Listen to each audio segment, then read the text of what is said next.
পাকিস্তানের cricketer Harris রৌফের সময়টা ভালো যাচ্ছে না।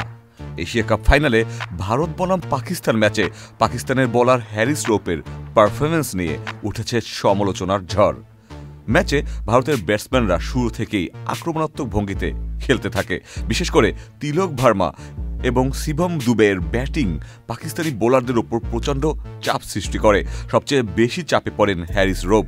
তিনি মাত্র 3.4 ওভারে 50 রান দিয়ে দেন, যা পাকিস্তানের বোলিং পরিকল্পনাকে ব্যর্থ করে দেয় এবং ম্যাচের ফলাফলেও বড় প্রভাব ফেলে।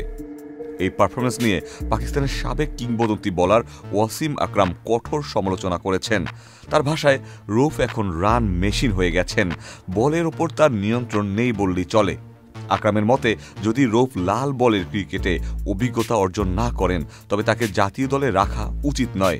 ওয়ালটন এখন দেশের সীমানা পেরিয়ে পৌঁছে গিয়েছে 50টিরও বেশি দেশে। ওয়ালটন, ঘরে ঘরে, বিশ্বজুড়ে। অন্যদিকে সাবেক ব্যাটসম্যান মোহাম্মদ ইউসুফও বলেছেন, রৌফ প্রায় বেশি রান খরচ করে ফেলেন। নিয়মিতভাবে প্রথম শ্রেণীর ক্রিকেট খেললে তার পারফরম্যান্স উন্নত হতে পারে বলে মনে করেন তিনি। এদিকে সামাজিক মাধ্যমেও পাকিস্তানি ভক্তরা রৌফকে তুলোধনা করেছেন। নানা মিম, ভিডিও, কটাক্ষ ছড়িয়ে পড়েছে।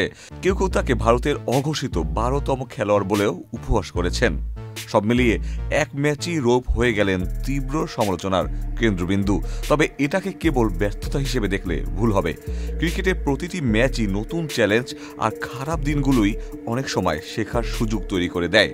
নিয়ন্ত্রণ বাড়ানো, অভিজ্ঞতা অর্জন, এসবের মাধ্যমে রৌফ চাইলে ভবিষ্যতে নিজেকে আরও শক্তিশালী বোলার হিসেবে গড়ে তুলতে পারেন।